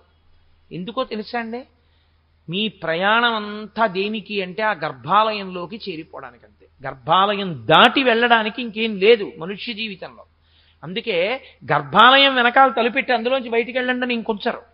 ఆలయానికి ఆగమం అలాగే ఉంటుంది. ఎందుకంటే మనుష్య జన్మ యొక్క చిట్ట చివరి లక్ష్యం అంతే. జన్మలు జన్మలు జన్మలు దాటగా 84 లక్షల ఉపాధులు ఉంటాయి లోకంలో. ఈ 44 లక్షల ఉపాధులు మళ్ళీ 4గా వర్గీకరింపబడి వస్తాయి. జరాయుజములు, అండజములు, స్వేదజములు, ఉద్భుజములని 4గా వస్తాయి. జరాయుజములు అంటే మావితో పుడతాయి, అండజములు అంటే గుడ్డు బద్దలు కొట్టుకుని అందులోంచి వస్తాయి, ఉద్భుజములు అంటే భూమిని పగలగొట్టుకుని పైకొస్తాయి చెట్లు. అలాగే స్వేదజములు అంటే చెమటలోంచి పుడతాయి పేలు మొదలైనవి. ఇందులో మనుష్య జన్మ సర్వోత్కృష్టమైన జన్మ. ఎందుకో తెలుసా అండి? కనీసం మనంత మనం చచ్చిపోవచ్చు. ఊపిరి అయిపోయే వరకు ఎవరు ఏమీ అనరు, కానీ మిగిలిన వాటి పరిస్థితి అలా ఉండదు. నాకు ఒక్కొక్కసారి చాలా తమాషాగా ఉండి ఒళ్ళు గగురు పొడుస్తూ ఉంటుంది. నేను ఒక వాకింగ్ ట్రాక్ మీద తెల్లవారుజామున కాసేపు నడవడానికి వెళ్తుంటాను. నడవడానికి వెళ్ళినప్పుడు అక్కడ పెరిగిపోయినటువంటి చెట్లు, అక్కర్లేకుండా పెరిగిపోయిన వెజిటేషన్ అంటారు కదా, దాన్ని కాస్త ఏ పెట్రోలో పోసేసి అంటించేస్తారు. అవన్నీ పచ్చి చెట్లు. అవి పెద్ద అగ్నిహోత్రం పెట్రోల్ మంటలకి లేచి ఆ ముందుకి వ్యాప్తి చెందుతుంటే పచ్చి చెట్టు మాడిపోయి ఎండిపోయి కాలిపోతుంది. ప్రాణం లేదనుకుంటున్నారు ఆ చెట్టుకి మీరు? ప్రాణం లేకపోవడం ఏమి ఉండదు. ఈ మధ్యనే నాకు ఒక అగ్రికల్చరల్ సైంటిస్ట్ ఆయన ఒక పుస్తకం తీసుకొచ్చి ఇచ్చారు. అందులో ఆ పుస్తకంలో ఉన్న విషయాలు చదివి నేను తెల్లబోయాను. ఇంటి ముందున్న చెట్టు యజమాని నీళ్లు పోస్తుంటే అది యజమాని కోసం బెంగపెట్టుకుంటుంది. ఏంటి ఇంకా రాలేదు, రాత్రి 9 అయిపోయింది 10 అయిపోయింది అని ఎదురు చూస్తుంది. ఎందుకంటే దానికి ప్రాణం ఉందండి, అది పెరగట్లా రోజు రోజుకి. దానికి భయం ఉంటుంది, పారిపోదామని, అగ్నిహోత్రం వచ్చేస్తోంది కాలిపోదామని. కానీ కాళ్ళు 2 భూమిలో పెట్టేసి పాతి పెట్టి కాంక్రీట్ వేసేసినట్టు పెట్టేస్తారు. ఇప్పుడు అలా నిలబడి కాలిపోవడం వినా దానికి ఇలా తప్పుకోవడానికి కూడా ఏ మార్గం ఉండదు. దాంతో పోలిస్తే ఈశ్వరుడు మనకిచ్చిన ఉపాధి యొక్క గొప్పతనాన్ని ఆలోచించండి. ఏదో చేసుకోబట్టి ఇందులోకి వచ్చాం. ఇందులోకి వచ్చింది కొనసాగింపుగా మంచి పనులు చేసుకుని తరించి ఇంకొక మంచి ఉపాధిని పొందాలి. కానీ మళ్ళీ మళ్ళీ అటువంటి ఉపాధుల్ని మనంతట మనం పుచ్చుకోవడం ఎందుకు? ఈశ్వరుడి మీద నెపం పెట్టడం ఎందుకు? కాబట్టి బుద్ధిని మార్చు అర్జున. ఏది సత్యమో, ఏది కదలదో, ఏది ఎప్పుడూ ఉంటుందో అది ఇక్కడే ఉంది. అది సత్యం అనుకున్నావా ఇబ్బంది లేదంతే. ఏది అసత్యమో అది సత్యం అనుకున్నావా ఇబ్బంది వస్తుందంతే. ఇది సత్యం, ఇది సత్యం, ఇది ఉంటుంది, ఇది ఉంటుంది, ఇది ఉంటుంది అని వెంపర్లాడుతూ కూర్చున్నాను అనుకోండి, ఉంటుందా? ఒక్కనాటికి ఉండదు. అది అబద్ధం, అది అసత్యం, అది ఉండేది కాదు, అది వెళ్ళిపోతుంది. అది ఉంటుందండి ఉంటుందండి ఉంటుందండి అని ఎన్ని మాటలు చెప్పినా వెళ్ళిపోతుంది. అది అసలు ఉందో లేదో తెలియదండి, లేదండి లేదండి అన్నా లోపల ఉన్న నేను వెళ్ళడానికి ఏం లేదు, అలాగే ఉంటుంది ఆ దేహి. ఏది ఉంటుందో అది నువ్వుగా నిలబడితే నువ్వు ఉద్ధరణ పొందుతావు. అప్పుడు ఇక్కడ ఉన్న నేనే అన్నిటిలో ఉన్న నేను కాబట్టి ఈ నేను సంతోషించడం ఎలా ఉంటుందో ఆ నేను సంతోషించడం అలా ఉంటుంది. కాబట్టి ఇందులో దీంట్లో ఉన్న నేను దేనికి బాధపడుతుందో అందులో ఉన్న నేను దానికే బాధపడుతుంది. నేను నడుస్తుంటే నా కాళ్ళల్లో కర్ర పెట్టాడు అనుకోండి ఎవరో, నేను తూలి కిందకు పడిపోయాను అనుకోండి, పడిపోతే వాడు చూసి పక్క నవ్వాడు అనుకోండి. రేపు అతను నడుస్తున్నప్పుడు కాళ్ళల్లో కర్ర పెట్టారనుకోండి, అతను పడిపోయినప్పుడు ఎలా ఉంటుంది? ఇదే బాధ పొందిందో అది అదే బాధ పొందుతుంది. కాబట్టి ఇందులో ఉన్న నేను దేనికి ఏ బాధ పొందుతుందో అన్నిటిలో ఉన్న నేను అదే బాధ అలాగే పొందుతుంది. ఉపాధి అలా ఉంచండి, సుఖదుఖములను అనుభవిస్తుంది. కాబట్టి ఈ నేనుకి ఆ నేనుకి భేదం లేదు. ఆ నేను ఈ నేను ఒకటే, రెండు ఎప్పుడూ ఉండేవే. కానీ ముక్కల కింద కనపడుతున్నాయి, కానీ ముక్కలు కావు. ఆకాశం ముక్కలైనట్టు కనపడుతుంది. మఠాకాశము, లేకపోతే ఏదో ఒక చోట ఘటాకాశము, కుండలో ఆకాశంలా కనపడుతుంది, ఒక చోట గదిలో ఆకాశంలా కనపడుతుంది. అంత మాత్రం చేత ఆకాశం ముక్కలైపోయిందా? ఆకాశంలో ఏ మార్పు ఉండదు. ఏ మార్పు లేని ఆకాశం ఎలా ఉంటుందో నేను ముక్కలు కాకుండా అలాగే ఉంటుంది. అన్నిటిలో ఉన్న నేను ఒక్కటే, ఈశ్వర చైతన్యమే ఉంది. అరేరే, దీని సంతోషం ఎంతో దాని సంతోషం ఎంత. కాబట్టి దాన్ని ఎందుకు నేను బాధ పెట్టాలి? నేను పెట్టను. ఆ నేను బాధపడ్డం ఈ నేను బాధపడ్డమే. అందుకే నన్నయ్య గారు మహాభారతంలో ఒక అద్భుతమైన మాట అన్నారు. నువ్వు పనులు చేసే ముందు అగ్ని పరీక్ష ఒక్కటే. నేను ఈ పని చెయ్యనా చెయ్యద్దా? చట్రం ఒకటి ఉంటుంది, ధర్మచట్రం అని, అందులో పెట్టి చూడు. సరిపోతే చేసేయి, సరిపోకపోతే వదిలి. ఈ పని నాకు ఇతరులు చేస్తే నేను బాధపడతానా? బాధపడతాను, చేయకు. ఈ పని ఇతరులు నాకు చేస్తే సంతోషిస్తానా? సంతోషిస్తాను, చేసేయి. అంతే. ఇదొక్క పరీక్ష నువ్వు పెట్టుకోవడం అలవాటైతే నీకు అన్నిటిలో ఉన్న నేనుతో నీలో ఉన్న నేను సమన్వయం అవ్వడం వచ్చేస్తుంది. అలా కాకపోతే ఏమవుతుందంటే నీలో ఉంటే నేను, వాడిలో ఉంటే నువ్వు అవుతుంది. ఈ నేను నువ్వు మధ్యలో అవిద్య, అజ్ఞానము, అగాధం అంతా వచ్చి దీపం, జన్మ పరంపర నశించిపోతుంది. అన్నిటిలో ఉన్న నేనుతో నీలో ఉన్న నేను కలిస్తే తత్వ అసి, అది నీవై ఉన్నావు. ఒకటే, ఆ ఈశ్వరుడే నువ్వై ఉన్నావు. అది తెలియనంతసేపు అజ్ఞానమే. కాబట్టి ఇది నువ్వు తెలుసుకుంటే దేహమును పొందుతున్నవాడివి నువ్వే, నీ కర్మల చేత ఈశ్వరుడు కాదు. దేహి ఎప్పుడూ ఉన్నాడు. ఇది తెలుసుకోవయా. జాతస్య హి ధ్రువో మృత్యు ధ్రువం జన్మమృతస్య చ. ఎప్పుడూ కూడా పుట్టినవాడు వెళ్ళిపోతాడు. శరీరము పుట్టినది అంటేనే వెళ్ళిపోతుంది అని గుర్తు. జాతస్య హి ధ్రువో మృత్యువు ధ్రువం జన్మమృతస్య చ. ఇది ఏ కారణం చేత ఎవ్వరూ మార్చగలిగినటువంటి స్థితి కాదు. దీన్ని మార్చడం అనేటటువంటిది ఎవరి తరమైనటువంటి విషయం కాదు అర్జున. అందుకని నువ్వు ఒక్క విషయాన్ని బాగా జ్ఞాపకం పెట్టుకో. ఈ శరీరమును పొందుతున్నవాడివి నువ్వే తప్ప అన్యులు నీకు శరీరమును ఇస్తున్న వాళ్ళు కారు. కాబట్టి ఇప్పుడు ఎవరైనా ఏది జ్ఞాపకం పెట్టుకోవలసి ఉంటుంది? తాను చెయ్యవలసిన కర్మ గురించి తాను ఆలోచించవలసి ఉంటుంది. కర్మ చెయ్యడము అంటే ఏదో చెయ్యడం కాదు. మీరు ఒకటి బాగా జ్ఞాపకం పెట్టుకోవాల్సి ఉంటుంది.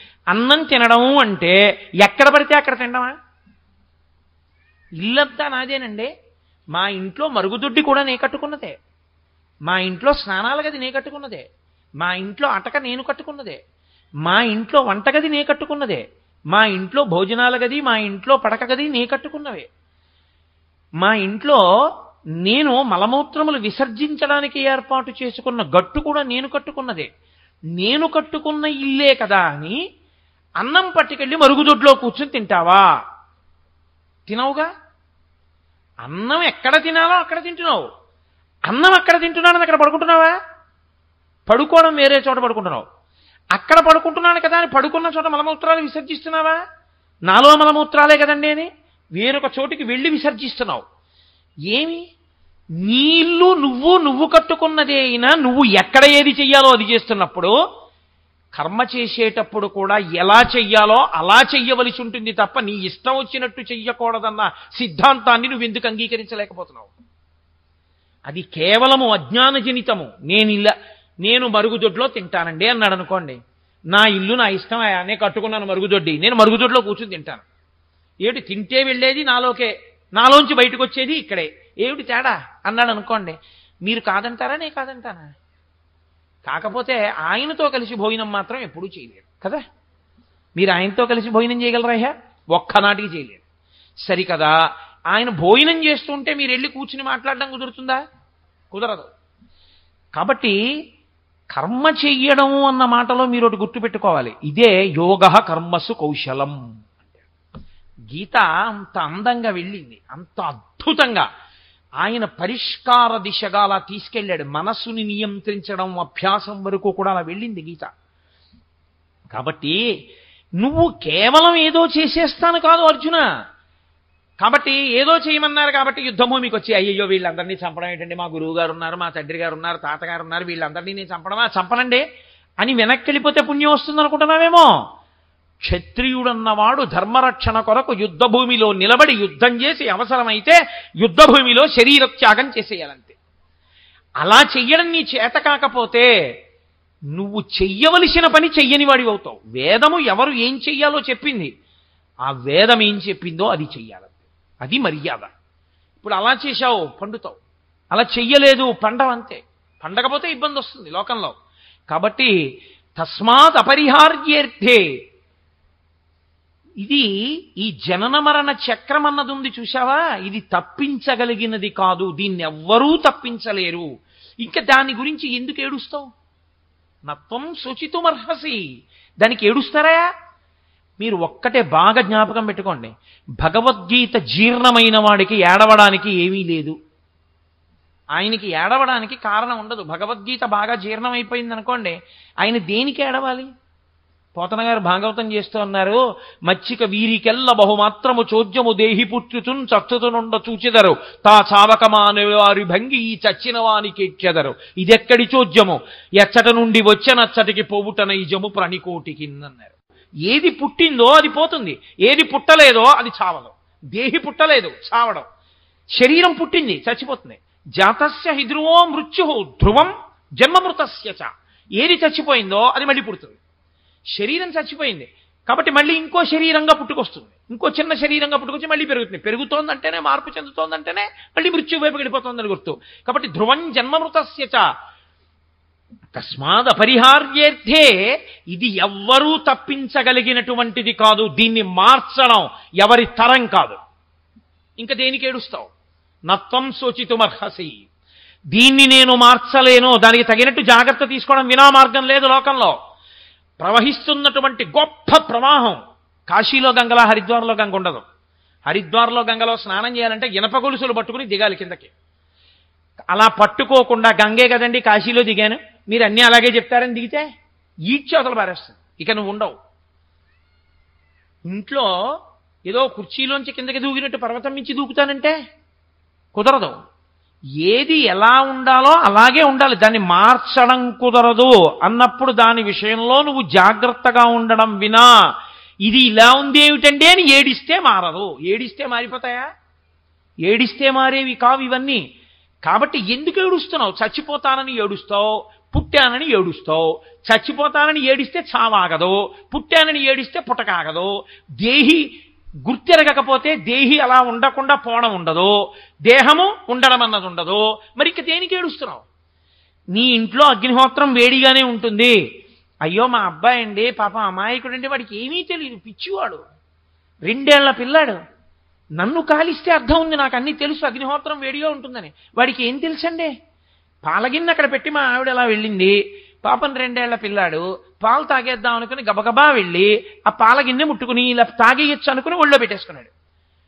ఆ వేడి తగిలి ఇలా అన్నాడు. ఆ ఒళ్ళో పాలన్నీ ఉలికిపోయి పసి చర్మం తొడలు ఒళ్ళంతా కాలిపోయింది. దిక్కుమాలిన అగ్నిహోత్రం పసిపిల్లాడు తెలియని వాడిని కాల్చేస్తుందా అని నువ్వు ఏడిస్తే, అగ్నిహోత్రం దగ్గరికి వెళ్ళి నువ్వు కర్రట్టుకుని అగ్నిహోత్రాన్ని కొట్టే ప్రయత్నం చేస్తే కర్ర కూడా కాలిపోతుంది తప్ప నువ్వు ఏడవకూడదప్పుడు. అగ్నిహోత్రం దగ్గరికి నీ పిల్లవాడు వెళ్లకుండా చూసుకోవాలి. ఇది ఈశ్వరుడు పెట్టిన చక్రం, ఈ జనన మరణ చక్రం. దేని కొరకు అంటే ఆయన నియంతయై శాసకుడై బాధ పెట్టడానికి పెట్టలేదు. మళ్ళీ మళ్ళీ అవకాశం ఇస్తే బాగుపడతాడేమో అని పెట్టాడు. మార్చిలో ఫెయిల్ అయిన వాడికి కనీసం మళ్ళీ వెంటనే ఇమీడియట్ సప్లిమెంటరీ అని పెడితే పాస్ అయ్యి మళ్ళీ అకాడమిక్ ఇయర్ వేస్ట్ అవ్వకుండా ఇంటర్మీడియట్ చదువుకుంటాడని పెట్టినట్టు ఈ శరీరం వదిలిపెడితే ఇంకో శరీరం ఇచ్చాడు, పాపం పుణ్యం దాంతో తీసేసుకోరా అని. అసలు ఎన్ని జన్మలెత్తినా నీకు ఇది తెలియకుండా ఇంకా శరీరం పుచ్చుకోవడం శరీరంతో ఉండిపోవడం ఇదే సంతోషమైతే ఎలా కుదురుతుంది అర్జున? కాబట్టి తస్మాద్ అపరిహార్యేర్థే, తప్పించలేని చక్రం అది, జనన మరణ చక్రం. దాని విషయంలో నువ్వు చెయ్యవలసింది ఒక్కటే, నత్వం శోచితుమర్హసి. ఏడవకూడదు. నేను చచ్చిపోతానని ఏడవకో. ఇక నేను చావడం అంటూ ఉండేది శరీరానికి కాబట్టి చచ్చిపోయే శరీరంలోకి నేను వెళ్లకుండా ఎలా ఉండాలని ఏడు. అది ఆలోచించవలసిన విషయం.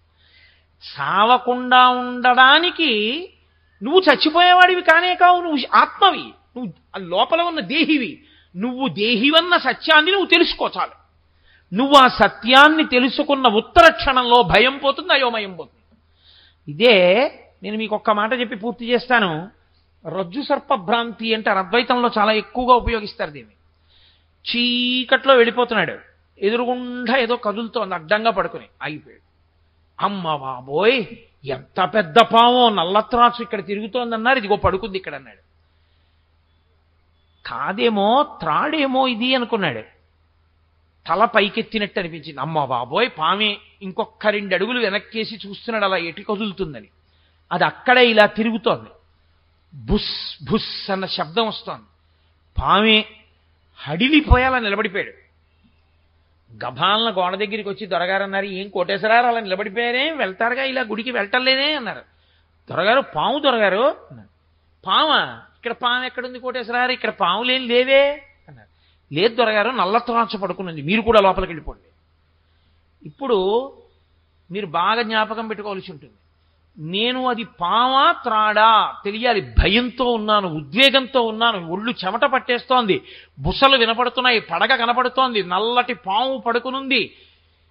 ఈ స్థితిలో దొరగారు పట్టుకొచ్చి నా చేతిలో కోటేశ్వరారు ఈ యాపిల్ పండు పట్టుకోండి అన్నారు అనుకోండి, నాకేమైనా భయం తీరుతుందా? కోటేశ్వరారు ఈ 10,000 జేబులో పెట్టేసుకోండి అన్నారు అనుకోండి, 10,000 జేబులో పెట్టేసుకుంటే ఏమైనా తీరిపోతుందా?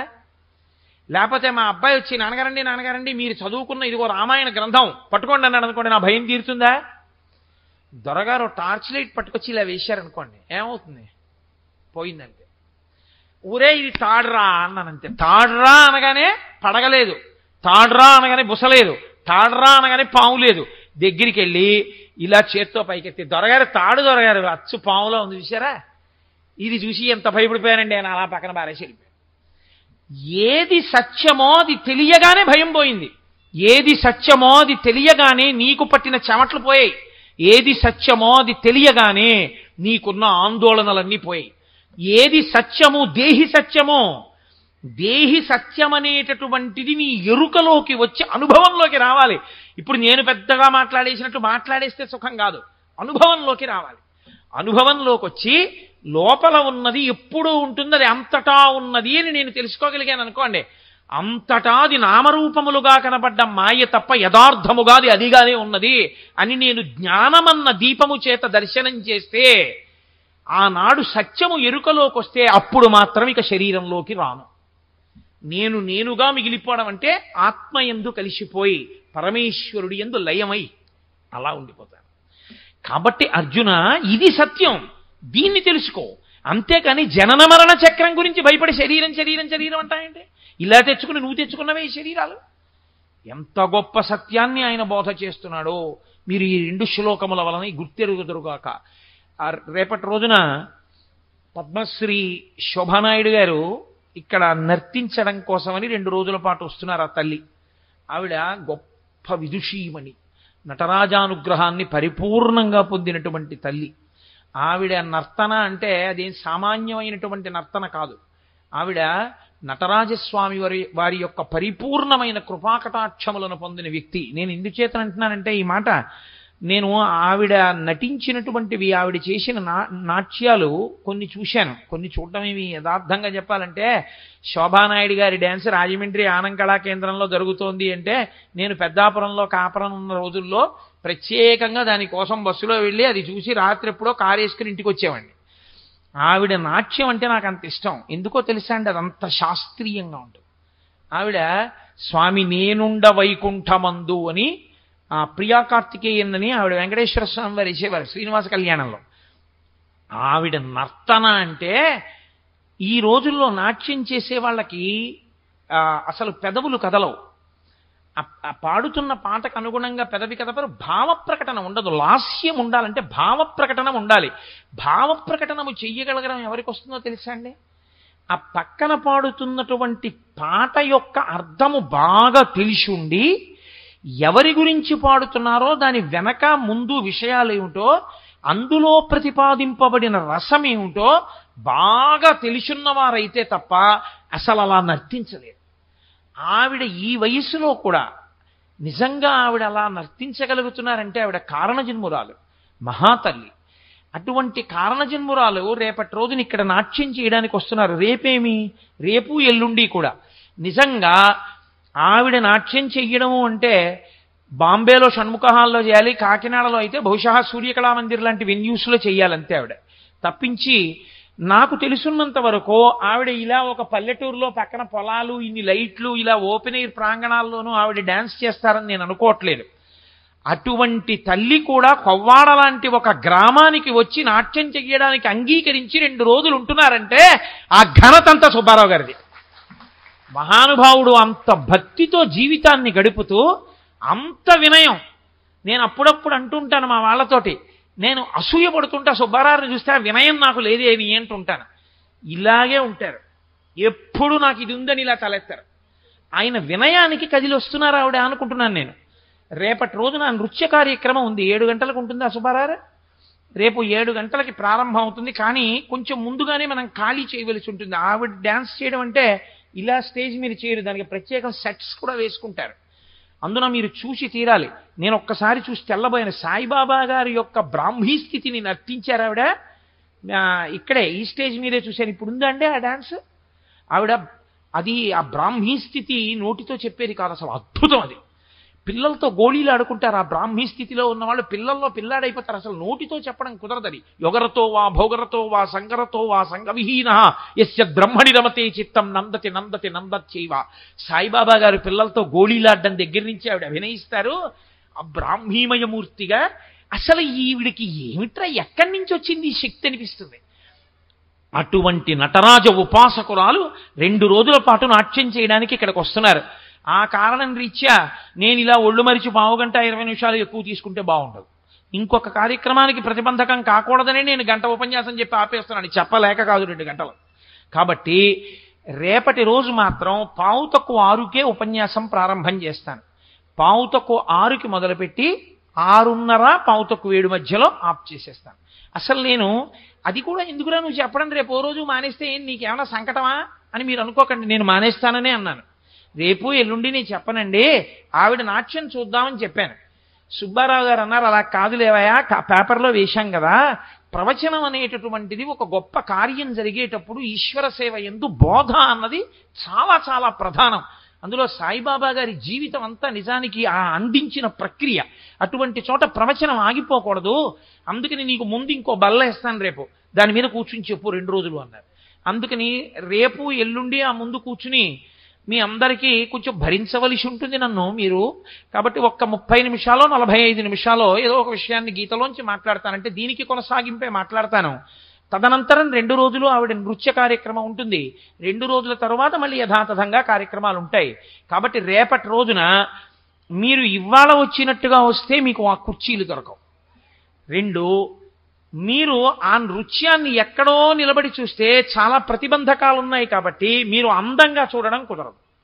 కాబట్టి అందంగా మీరు అంత గొప్ప కార్యక్రమం కొవ్వాడకొచ్చి శోభానాయుడు గారు చెయ్యాలంటే సుబ్బారావు గారు అడగకపోతే ఆవిడ వస్తారని నేను ఒక్కనాటికి అనుకో. ఇది కొవ్వాడవాసుల అదృష్టం.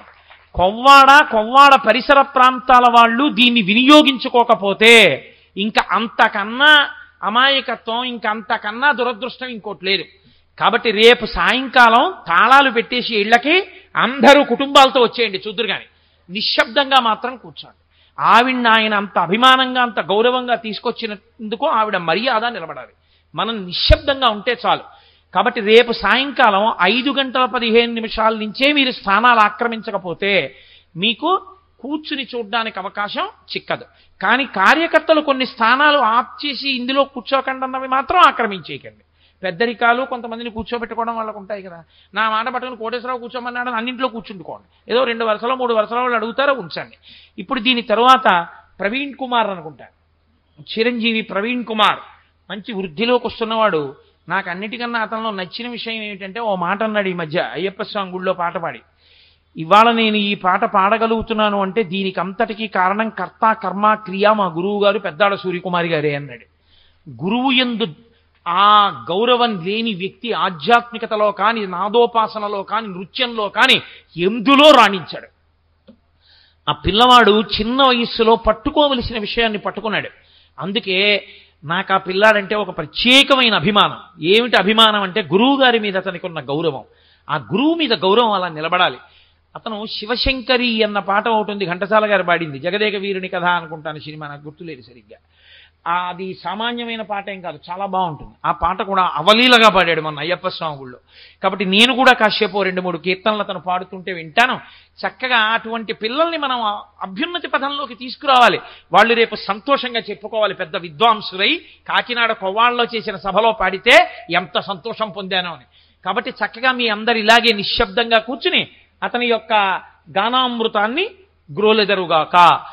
మంగళాశాసనపరై మదాచార్య పురోగమై సర్వైస్య పూర్వైరాచార్యై సత్కృతాయాస్తు మంగళం. మంగళం కోసలేంద్రాయ మహనీయ గుణాత్మనే చక్రవర్తి తనూజాయ సర్వభౌమాయ మంగళం. ఉమాకాంతాయ కాంతాయ కామితార్థప్రదాయినే శ్రీగిరీశాయ దేవాయ మలినాథాయ మంగళం. కరచరణకృతం వా కర్మవాక్కాయజం వా శ్రవణనైనజం వా మానసం వాపరాధం విహితమవిహితం వా సర్వమేత్తక్షమస్వ శివ శివ కరుణాబ్ధే శ్రీ మహాదేవ శంభో. సర్వం శ్రీ ఉమామహేశ్వర పరబ్రహ్మార్పణమస్తు. స్వస్తి.